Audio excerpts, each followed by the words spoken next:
nakalimutan ni JM, buo ang umaga ko.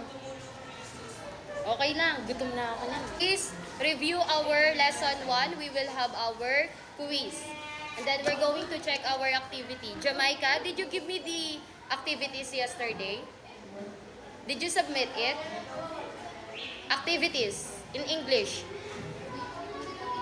Ah, okay, you did not collect it. Oh, so collect it now. Good morning. Okay na. Ang gagawin mo, basahin mo lang to. Idea lang ito na articles, no, na about sa online learning. Ito, iba't iba gusto mo. And then, dito yung guide. Paano gumawa ng title? Dapat catchy and short. Yeah. Halimbawa, yung aral program. Alam mo yung aral program? Okay. Ano bang yung aral program?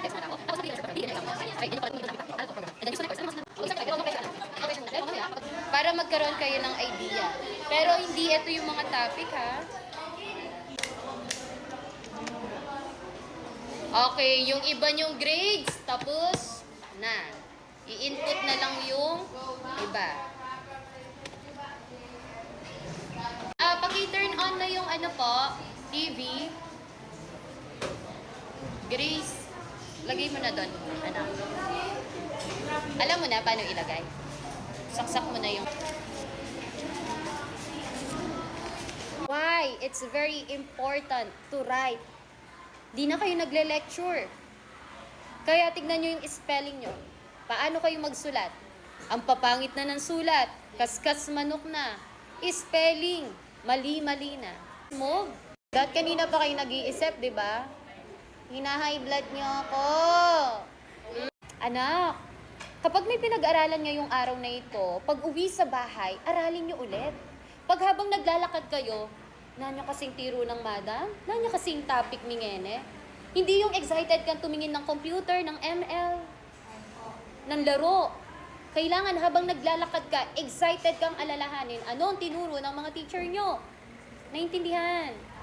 Please, don't forget. Okay, for 1 to 4, it's multiple choice, direction, choose the correct answer. And for, wait po, 5 to 8, it's a completion type. The answer, you will get the correct answer inside the box. And for the 9 to 10, it's a true or false. Is it clear? Answers only. And then later, we will check the activity. Okay? Number 1, everybody read. 1. Yes po. I will get your quiz 1 score. Naintindihan. But wait at Luis. I will try it. Okay. Kapag pasado, ang pasado is 7. 8 lang eh. 8 ang pasado eh.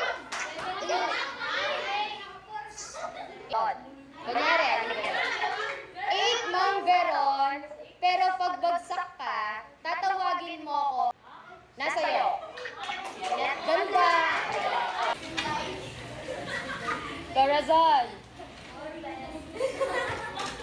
Adolfo. 6 pa class. Chris Angel. Very good. 1 clap for... Number 2, responsible. What is number 2? Responsible. Number 3, courage. Courage. 4, environment. Environment. Number 5, achievement. Achievement.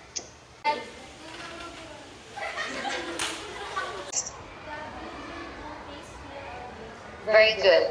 1 clap for Bless. It's the ability to face something fear or danger. Next, what is the Tagalog word? Francis. Tapang. Okay? May mga courage ba kayo sa buhay ninyo? Okay, yes, we need it. And what is the synonym? Gusto ko yan. Nagtataas na ng kamay. Ano kasi pangalan niya? Wait lang. Wait lang. First letter. J tapos si John Card. Hindi. Jason. Yan. Isa ka lang kasi mag ano eh. Very good yan. Gusto ko yan. What is the synonym? Very good. One clap.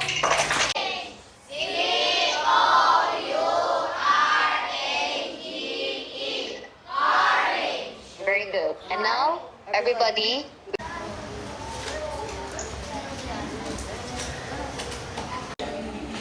Ninyo. Five nanay. Car Jason. Ay, very good. Pasado. Francis.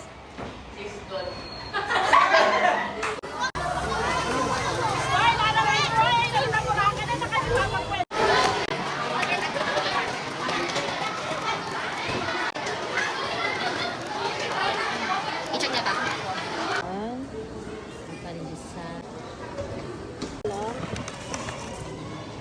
Diba? Ang dami natin food.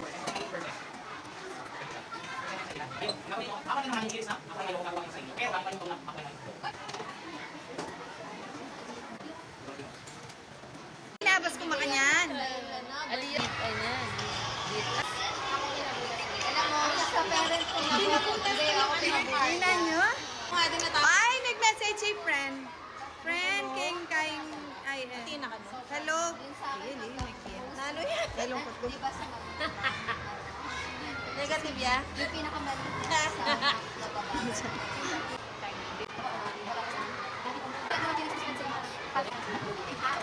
Ito kailangan natin sa mga activities na RTC ay ITC. Alam mo yung school ng Philippines? Sige. Letter P.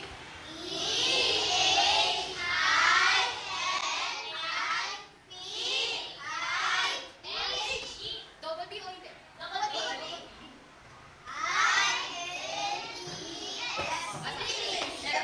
One. Bigyan na. Black. Stella. Basa. Next. Magiging? Ay, ikaw muna, Erika. Ano? Slip. Is that slip? Ano ba dito? Ano muna yung tulog ng S? Ano ng T? Start. Slip. Then, bubuksan lang to ng ganito.